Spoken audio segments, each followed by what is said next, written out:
Olá, seja bem-vindo ao meu canal, aqui é o Eduardo e hoje eu vou fazer a leitura da seção que traz o conteúdo resumido da Bíblia Bilíngue, cuja tradução é a Nova Tradução na Linguagem de Hoje e também a Good News Translation.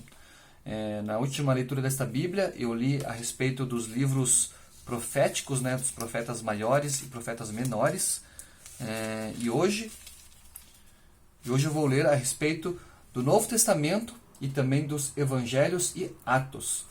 A seção aqui referente ao Novo Testamento começa da seguinte forma: os livros do Novo Testamento foram escritos pelos seguidores de Jesus Cristo. Esses seguidores queriam que outros conhecessem as boas notícias sobre Jesus e sobre a possibilidade da vida nova disponível para eles, porque Jesus, de boa vontade, sofreu o castigo para seus pecados quando morreu na cruz.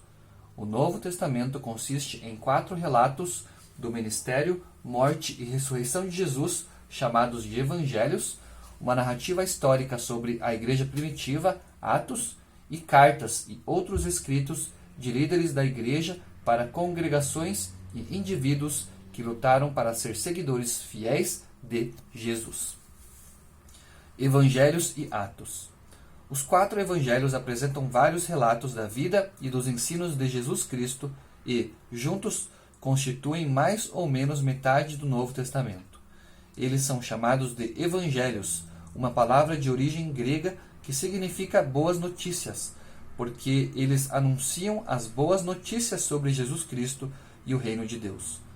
O livro de Atos dá um relatório detalhado do que aconteceu com alguns dos primeiros seguidores de Jesus enquanto levavam a mensagem sobre Jesus de Jerusalém para outras áreas do Império Romano. Mateus. Como os 4 evangelhos, Mateus conta as boas notícias sobre Jesus Cristo. A importância de fazer o que é certo e da obediência a Deus são temas importantes em Mateus. O evangelho começa com o nascimento de Jesus e termina com sua morte e ressurreição. Algumas das palavras de Jesus mais citadas vêm de seu famoso Sermão do Monte, nos capítulos 5 a 7 desse evangelho. Marcos. Marcos é o menor dos evangelhos e fornece uma visão geral do ministério de Jesus. Esse livro cheio de ação está repleto de milagres que maravilham as multidões e os seguidores de Jesus.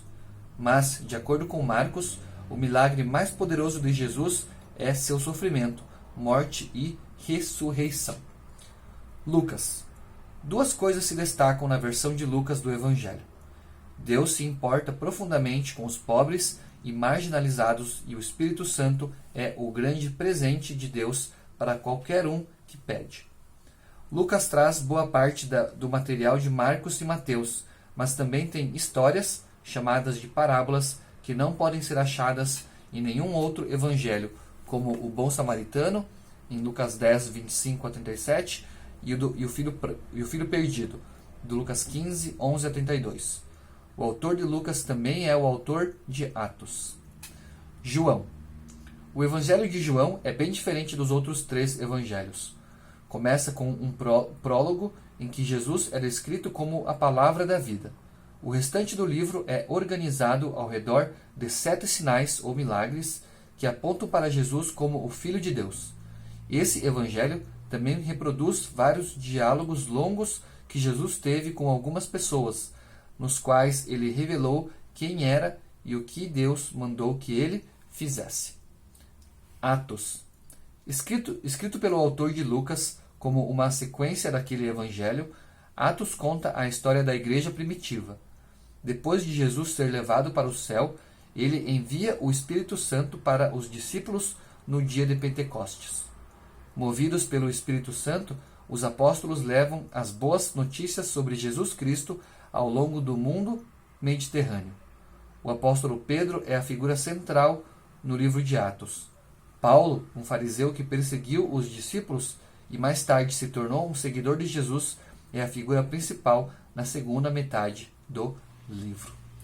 Essa daqui foi a leitura de parte da seção intitulada Conteúdo da Bíblia, na Bíblia Bilíngue, Nova Tradução na Linguagem de Hoje e Good News Translation.